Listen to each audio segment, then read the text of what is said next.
improving. We are also increasing our capacity to support this growth, and as a company, we are prepared for the future.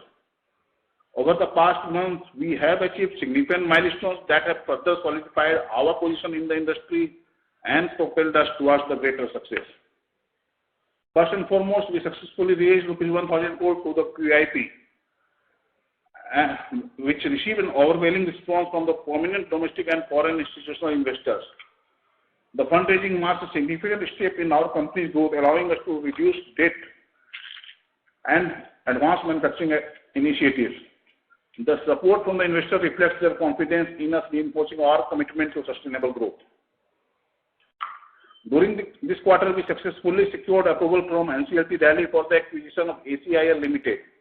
This strategic move consolidates our foothold in the industry, promising a collective alignment of capabilities and resources, further enhancing our manufacturing strength. Furthermore, our aim is to create a sustainable future clean energy initiative. To achieve this, we took steps towards carbon neutrality by investing in renewable energy. We partnered with Concall Green Energy to install a 7.82 megawatt solar rooftop power project. We believe in the power of clean energy to drive positive change, and through initiatives like these, we can create a more sustainable future for generations to come. In line with the industry, we have seen an increase in demand as well for our products and services, which has led to significant growth in our revenue and profit. In Q3 FY24, we recorded a revenue of ₹902.9 crore on the standalone basis, which represents a year-in growth of YOY growth of 20%. While for 9-month FY23, we recorded revenue of 2,603 crore, and for this 9-month, it is standalone 2,603 crore, which again represents 20% year-on-year growth on the 9-month number also. EBITDA margin for Q3 FY24 stands at 22.98% as compared to 22.1% in Q3 FY23. The EBITDA margin expanded almost by 90 basis points, and overall EBITDA margin for 9-month FY24 stands at 22.80% against 22.2% in 9-month FY23. And the total expansion was almost 60 basis points in 9-month period. And we are confident of sustaining the margin of approximately 23% plus in the coming quarters. Our net profit after tax is 82.3 crore for Q3 FY24 against 57.6 crore in Q3 FY23, which is a year-on-year growth of 43%. Our net profit after tax is 238.8 crore for 9-month FY24 compared to 168.8 crore for 9-month FY23, which is again a year-on-year growth of 41%.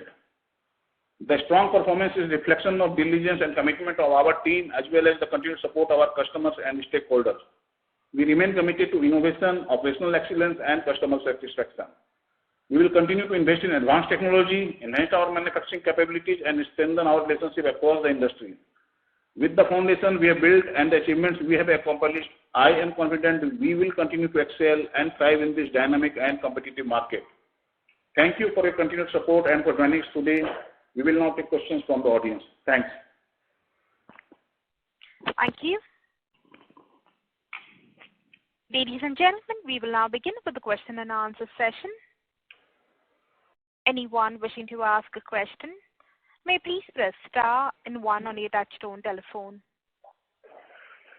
If you wish to remove yourself from the question queue, you may press star and 2. Participants are requested to use handsets while asking a question. Ladies and gentlemen, we will wait for a moment while the question queue assembles.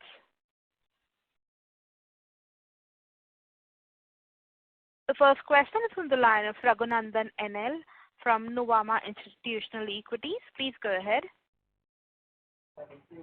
Congratulations, sir, on stellar results and successful completion of QIP. Sir, my first question was on the domestic revenue. There is a growth of 32% and underlying domestic MHCV production has grown by 9%. The beat versus the underlying industry, what has led to this? Is it execution of new orders in auto, and which segments in non-auto has done well? Good evening, Raghu. I think in terms of the overall domestic business growth, our railway has grown if you see the presentation, railway has grown. Our revenue in railways have in this quarter been much better than earlier quarters. And also off-highway domestically has done extremely well.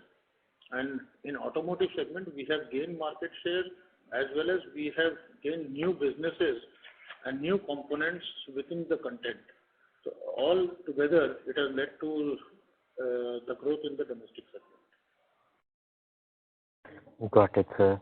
And in the presentation, when you are explaining about the non-auto segments, there is one portion, others, which has also seen a big growth.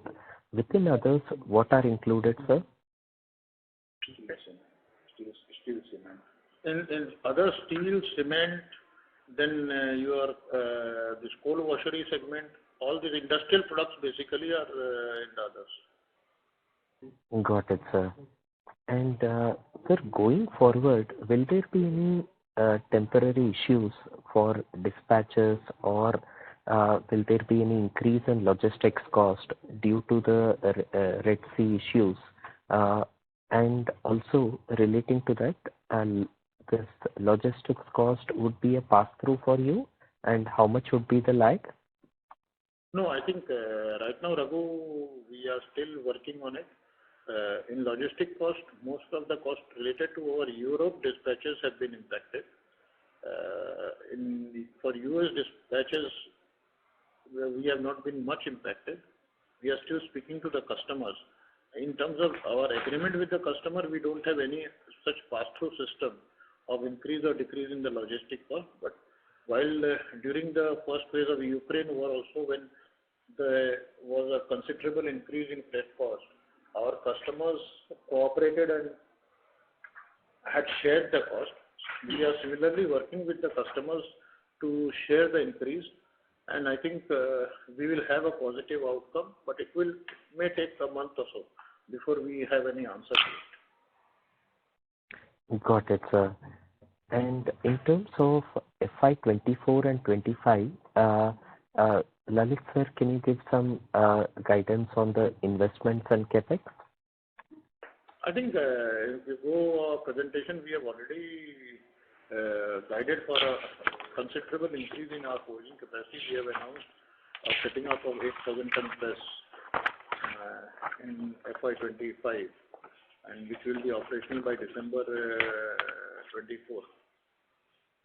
So, and basically overall budget in terms of capex is yet to be finished, but it will be in line with what we are doing in this current financial year, of close to 400 to 450 crores in the coming year also. Got it, So sir. that will take care of investment and capex altogether should be in the 400 to 450 crore region for the FY25. Got it, sir. Got it. We are not speaking anything related to standalone now. At a console level, we will be spending close to 400 to 450 crores in terms of our capex. Got it. And sir, my last question on new acquisitions, Multitech, JMT, ACEL. Can you provide some detail on current revenue profitability and also any order wins here which provides better visibility for future? I think in Multitech Auto, we have already provided in our presentation. We have got full quarter of revenue of 92 crores almost from Multitech Auto. And already it has seen a 200 basis points EBITDA jump since we acquired. I think previously MAPL Multitech Auto had an EBITDA of around 14%, and we have already had much EBITDA efficiency and almost 16% of EBITDA. And we are aiming to improve the capacity from current 24,000 tons to 70,000 tons by the financial year end of FY25. And we are looking at almost 600 to 650 crores revenue from Multitech Auto in the coming year. Got it, sir. This is very helpful. Around 18% EBITDA, we are aspiring to achieve 18% EBITDA from our casting business. Got it, sir. And regarding GMT Auto also, we have given a complete line. I think this quarter we will have no revenues from GMT Auto. And first quarter onwards, we have given a guideline by when we are starting the forging and other things in JMT Auto post refurbishment, and we aim to have 400 to 500 crores revenue from JMT Auto by FY26. ACIL acquisition has been completed in the month of January this year only, and I think it currently has a revenue of close to around 4.5 to 5 crores on a monthly run rate. That means 15 crores rupees per quarter. I think customers are intact as well as the plant is up and running. So we are going in for extensive refurbishment on that plant. So we are hoping that next year in FY25 we should do good revenue with good EBITDA from the ACIL. I think we will be able to better explain ACIL revenue in the Concall we have post the full year results. Got it, sir. Extremely helpful, sir. Thank you so much. I'll come back in the queue. Thank you. We'll move on to the next question. That is on the line of Mumuksh Mandlesha from Anand Rathi. Please go ahead. Yeah, thank you, sir, for the opportunity and a good set of results, sir. Sir, in Q3, the export growth has slowed down to 4% YOY. What has led to the slow growth, and how do you see the outlook ahead? Sir, Y-on-Y we have grown in export by 4.1%. Here, basically quarter on quarter there is a decline. But Y-on-Y, I think we have grown by 4.1% in exports. Yeah, so compared to previous quarter, growth has come down. Just want to understand what... See, that is a phenomena every year. I think third quarter, because of the Christmas holidays and other things, the inventories at most of our exports in Europe and US, there is less of consumption, and we are back on track in this quarter onwards. So basically, if you see every year, fourth quarter and the first 2 quarters of the financial year do extremely well. Third quarter is almost every time flattish or there is a degrowth quarter or quarter basis. Right. Got it, sir. Sir, on this new press of 8,000 tonner and also some small presses, just want to understand the capacity is significant increase of around 40,000 metric ton. So can you indicate what kind of small presses are there, sir? No, basically we are installing 4,000 ton press and 2 small presses in warm and hot forging. So 8,000 press itself will give us close to around 32,000 tons of forging. Okay. And what kind of revenue potential from this capacity would be there? So if you see, go by the average realization also of 2 lakh rupees, 40,000 tons at 80% utilization also can give us close to 600 crores of revenue. Got it, sir. Thank you so much for the opportunity. Thank you. The next question is from the line of Vishal from Swan Investments. Please go ahead. Thank you for taking my question, sir, and congratulations on great set of numbers. Sir, I have one question regarding what is the outlook we are seeing in terms of both domestic market as well as exports in the near term as well as for FY25 period? I think the environment is challenging, but in terms of customer and content gain, at RKFL we are doing extremely well, and we continue to thrive on our potential and new order wins and converting these order wins into new supplies. And I think the guidance which we started with in the first quarter of financial year FY24, I think we are well on track to achieve our numbers or surpass those numbers. Okay. On the volume terms, we'll be able to surpass these numbers in FY25? I think right now we are at FY20. We are still to complete FY24. I think once we complete FY24, then only we'll give guidance for FY25.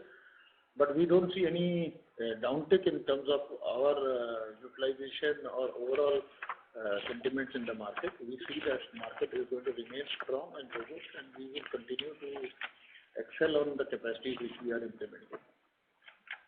Okay, great, sir.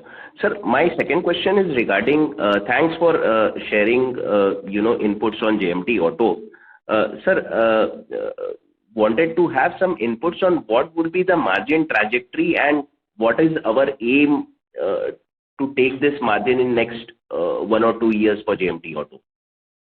GMT Auto, I think in this year we cannot predict the margin because the capacity is still going to get started, and we hope to achieve only 150 to 200 crores of revenue from that. But by FY26, when we are starting hitting 400 plus revenue from that, we are looking at almost 25% margin from there. Great, sir. Okay. That's all from my side, sir. Thank you and all the best. Thank you. The next question is from the line of Mitul Shah from DAM Capital. Please go ahead. Sir, congratulations on strong performance and thank you for opportunity. Sir, my first question is on this outperformance, follow-up to previous question of Raghu. Despite production slowdown in MHCV, more than 20% outperformance we achieved. So do you think, sir, this type of outperformance will continue, and any specific this quarter-wise one-time impact in this quarter, or sustainable 20-25% outperformance possible for next 2-3 quarters? Thank you, Raghu. Thank you, Mitul, for this question. I think at RKFL we are in for a long run and we continue to outperform the market, and I think we are looking at a long-term sustained growth rather than one-time growth. So whatever our figures are or whatever growth we have, you are seeing it will be a steady and stable and sustainable growth. So this healthy double digit will continue even if industry may undergo some slowdown in FY25. As far as we are concerned, we don't see any slowdown in RKFL. So second question is on this 25,000 tons warm forging, cold forging. So how the ramp up can we expect? It will be like a full ramp up by second half 25, or it will be relatively slow and 26 will see full capacity utilization? Because we already have some pre-orders for this specific capacity, right? We already have a full order on this. But in terms of sample making and sample dispatches and sample approval, you will see full utilization of this entire capacity from fourth quarter of financial year FY25. And but you will see considerable utilization starting third quarter, and fourth quarter should show you almost 90% plus utilization in this capacity. Sir, lastly on this ring rolling, in our presentation we have given almost 150% utilization for this 24,000 installed capacity. So up to what extent this utilization can further increase, or this is the optimum? And despite every time it's coming 130, 140% type of utilization, we are not increasing any capacity here. So any specific reason behind that? To increase any capacity in terms of OER, because we are almost at peak market share, and as well as we are able to utilize, get premium from the customer on this parts. But we are working on a lot of VAVE activity in terms of re-engineering the entire line, and very soon with the kind of automation or other things we are doing in this line, our capacity in this line will go up to 30,000 tons, which will basically bring down the utilization from 148% to 110 or 115%. But we are not in any way increasing the capacity or adding any further equipments for ring rolling. We would or spending any large capex in building up capacity for ring rolling. So just follow up that with 30,000 capacity, what could be the maximum output possible, or what can be the 150% type of utilization is possible in case of huge demand? No, I think utilization level 148, what you are seeing, will drop to 110 or 115. But overall, I don't think we will be able to go anything above 30,000 plus. 35,000, maximum 35,000 tons is what right now what we are achieving. That is only what we will be achieving. Thanks, sir, and all the best. Thank you. The next question is on the line of Jaimin Desai from Emkay Global Financial Services. Please go ahead. Yeah, hi, sir. So you alluded to tough external environment. Can you please give some more color around this? Where exactly is the softness that you're seeing? I understand that we have very strong growth drivers for our own business because of order wins, etc. But just with relation to the environment, where exactly is the softness that you're seeing? No, we are not seeing any softness related to our business. So in external environment, I think this war and this disruption due to this Red Sea and all other things are an ongoing affair right now since last 1.5 years. We are bearing the brunt of it. First Ukraine war and then now this Red Sea disruption. But I think in terms of softness, we don't see any softness. While market may not grow, but we don't see any softness in and with the kind of order wins we have had and the pipeline which we have right now for new order wins to come in next couple of quarters.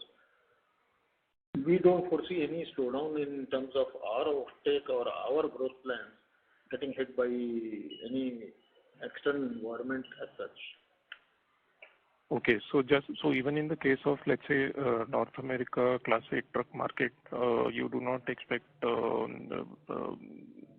any growth challenges in next year or maybe beyond that for the market itself?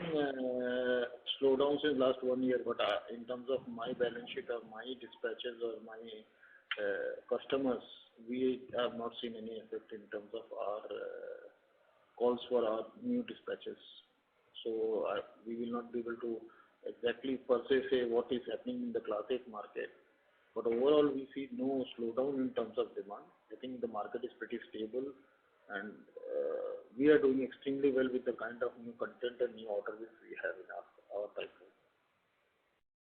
Understood, sir. Very encouraging. Thank you. Thank you. The next question is on the line of Chirag Shah from White Pine. Please go ahead. Yeah, thank you for the opportunity and congratulations for a good set of numbers, sir. Sir, first question is just a simplification if you can help us. So from say current revenue that we have, and I'm just annualizing the 9-month number. If I have to take a 2-year view, what is exactly the capacity or revenue capability that we have on standalone as well as at consolidated level, either in terms of revenue or in terms of the tonnage, however you would like to highlight. So if you can first help us understand standalone, because there are too many projects which are coming. Some are coming in standalone, some are coming in consolidated. So if you can help us a bird's eye view, it will be helpful, sir. Chirag, I think it is very difficult for me to put any number to what future guidance is. We will be more upfront post the full year results, but we can very confidently tell you we are looking at 15 to 20% volume growth in our overall balance sheet. Overall business is concerned, we are looking at 15 to 20% volume growth. Yeah, and would it be right to assume that this 15-20% volume growth would be more driven by subsidiaries given the ramp up that we are looking at over there? Given I am putting JMT, ACL, everything over there. No, I think every balance sheet has its own potential to grow, and they all are 100% subsidiaries of RKFL. Yeah. We are overall at a consolidated level, 15 to 20% volume growth, which standalone RKFL will also deliver, and in terms of other balance sheets also will deliver. So overall, at a console level also, we are looking at almost 15 to 20% growth in the current phase. That's the guidance we started with in April to 24, FY24, and we still maintain that guidance. And I think any revision in terms of guidance upwards or we'll be able to come up with more certain answer post the full year results. Yeah, and sir, if possible at the end of the year, just a capacity ramp up in terms of production capacity ramp up, if you can indicate, it would be helpful, because your capacity seems to be growing at a reasonable fast pace. So you are much you are ready for a 50% kind of a growth over the next 2 years once this program, the CapEx program that's done over the next 12 months, bare minimum. So that's why I'm asking, wanted to understand the capacity ramp up. If you can explain it later on, it will also fine at the end of the year. Chirag, if you go by the presentation, each and every company's potential and the revenue potential and by when we expect things to happen, I think company-wise we have very clearly mentioned in the presentation. However, we take your suggestion and I think we will try to more be certain with what is there in full year. Yeah. And sir, second question was on JMT. So you from say 200 odd crores this year, when I say this year, next year, F25 to 600 crores revenue indication that you had, it implies that there are approvals in place, the capability, once you put the capex in JMT, it's more about delivery rather than getting customer approvals. Is it the right way to look at it? I think, Chirag, we are already in with the capex in GMT. 3 months have passed and another 3 months to go. I think first from mid-April, I think FY25 we will start production in phased manner in GMT, and that's the reason we have indicated 150-200 crores of revenue this year. And potential of this plant is to reach to anything between 500 to 600 crores of revenue. Okay, fair point. It's more about potential. Fair point, sir. This is helpful. This is helpful. Yeah. We have customers in place. In terms of approval, we need to go for reapproval, which we have already started, and we are already in discussion with the customers. Yeah. Thank you. Thank you very much, sir. And all the best. Thank you. The next question is from the line of Abhishek Jain from Dolat Capital. Please go ahead. Thanks for the opportunity.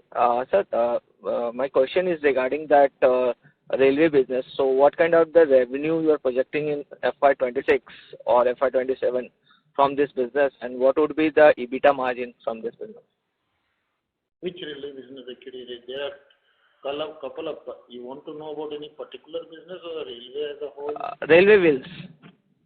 Railway wheels, I think it is still very early for us to tell you. I think the plant is going to, if you see the presentation, only by FY26 end, the plant is going to get commissioned and start. So I think it's too early for us to tell you what is the potential revenue and EBITDA from that plant right now. So what is your target ROC for that business? ROC, we are looking at 4.5 to 5. Okay. In initial year, right? Okay. And my next question is related with this carbon emission norm that is going to implement in UK and other European countries from 2024. Hello? That is only for steel sector, sir. For forgings and other things, it is 2027. Okay, so there won't be any impact of this in 2024 related with the sourcing of raw materials or anything else? Nothing. I think it is related to only steel, and for forging and other things, it is 2027 January, and we are getting prepared for that. Okay, sir. Thank you. Thank you so much. Thank you. A reminder to the participants, anyone wishing to ask a question, may please press star and 1.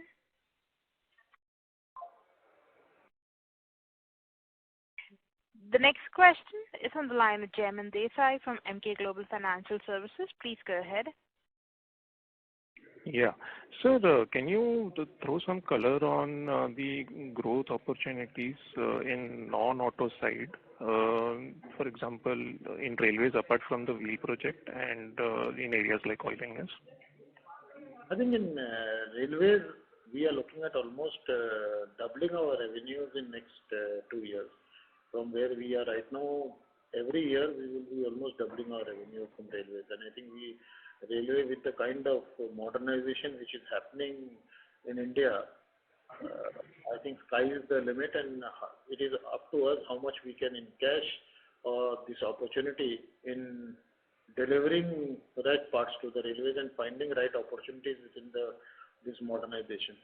So we are working very diligently with the railways, and we are trying to encash these opportunities, and right now putting a number specific in terms of growth, it is very incorrect, but I can only tell you that the way things are shaping up and way the demand is shaping up, doubling our sales to railways is a very small thing which we are talking about. I think opportunities are much more in terms of how we are able to deliver and encash the opportunity. Understood. And in oil and gas? Oil and gas also, it is steady business for us. I think right now we don't see any exponential growth in oil and gas, but it is a steady business wherein we have been able to continue our steady operations. With GMT coming in, with the businesses with what GMT was doing in oil and gas, I think that place wherein we are going to grow very fast, and that is going to be an additional revenue in oil and gas from North American customer, which GMT earlier was doing. Close to that was an 100 crore plus business which GMT was doing.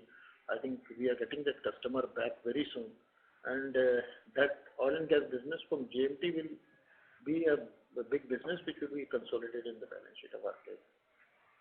Okay.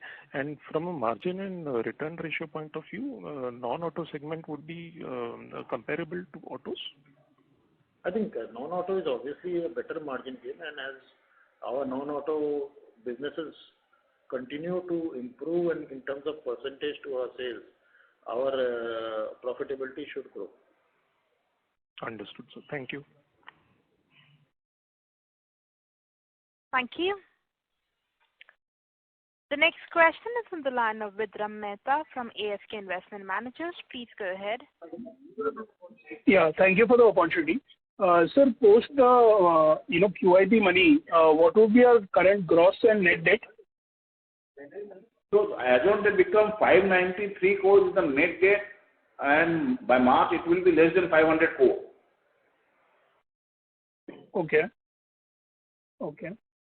So secondly, of the 20% growth, top line growth on the standalone business which we clocked for Q3, could you help us in terms of understanding the bifurcation with respect to pure volume driven growth, or from new products, or from market share gains from the existing customers? Like, can you bifurcate that 20%? It is very difficult to say what market share came from what customer or whom, but in terms of new components, I think almost growth for 5 to 6% has come from new businesses which we have won in domestic industry in terms of our content. And exports have been steady. Exports, I think if you see year on year 4.1% we have grown in terms of exports. And that also largely driven by new customers wherein our supplies have started in this quarter. And in this quarter, you will see further gains coming in with this place. And I think overall in terms of market share gain, it is very difficult to tell from whom we have gained market share. But we are continuously working with customers to get into new product lines and new contents, and both in domestic and in export. And in domestic industry, things turn around very fast. Because of our local presence as well as our foothold into and the relationship which we enjoy with the customers. Right.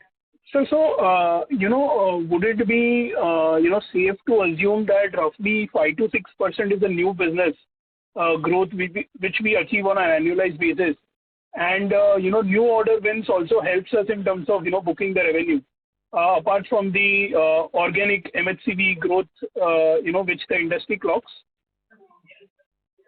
No, I think this industry growth, I think it is very difficult to say how we grow against the industry growth. But in terms of existing components, we have been able to gain market share. New component, which I said 6% is absolutely a new, like for MHCV, we have started manufacturing suspension components. So these are the sectors which we are entering new in terms of forging. So this is the 6% which we are getting. So obviously, the existing components we have been able to increase our portfolio with the customers. Also with the new content which we have been able to create in terms of forging, that is helping us in terms of our overall gain in terms of the overall. If you see 30+%, that is the reason we have got. Okay. So secondly, on the domestic MHCV front, we keep on hearing that after 2 or 3 years of a good MHCV growth, in the domestic business, expectation is that for 25, probably we could see a flattish to mid-single digit growth for MHCV. But, in terms of average tonnage, it is going to go up. So, number of MHCV sold, could be flattish, but in terms of tonnage-wise, the carrying capacity could be higher. Given that situation, would our tonnage be better in terms of, growth for 25? So should we look at absolute MHCV number or should we look at tonnages for reflecting the growth? I think the best way to look at it is the tonnage growth, and I have been always telling that number of with the way right now the freight is moving around in India and with the kind of vehicles which are being built, multi-axle and high tonnage vehicles will be sold more and low tonnage. So unit numbers will not define anymore. Growth is going to be determined with the. Sorry, sir, we can't hear your voice. Hello. Hello? Yes, it's better. So I think with the overall, what we feel that overall tonnage growth is going to be the way forward to look at the growth in the MHCV industry. And if the tonnage grows, we will continue to grow because the requirement of number of axles will increase with the high tonnage vehicles. Okay. And so lastly on the restructuring part, wherein we are doing some. We are going to acquire a land of, Mal Metallics Private Limited, which is a step-down subsidiary. And we intend to commence a trailer axle assembly over there, which will help us in terms of, getting some operational efficiencies. Could you throw some color on that, on the qualitative as well as on the quantitative front? How much benefit could we get out of that? No, I think these are all 100% subsidiaries and we are going for large scale restructuring. I think in February you will hear much more in terms of restructuring. We will not be maintaining so many subsidiaries like ACIL, JMT, Multitech, Mal Metallic. So this is only the first phase of consolidation which is happening. But the overall consolidation in terms of ACIL getting merged in RKFL or JMT getting merged in other subsidiaries, we will only be carrying 100% subsidiary of RKFL, which is going to be the casting business, and rest all the businesses are going to get merged in RKFL very soon. So so this is first part of restructuring which we have done. I think overall restructuring you will be hearing by end of February, in which only we will have 100% subsidiary of RKFL, that is.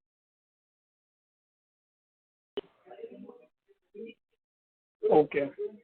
Sir, can you share the breakup in terms of revenue from the subsidiaries for this quarter? Like standalone we already know, and consolidated we have the number.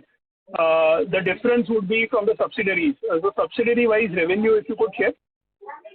I think Multitech Auto is close to around 92 crores. Okay. And then okay, so thanks. LLC around 20, RKFL LLC around 29 crores.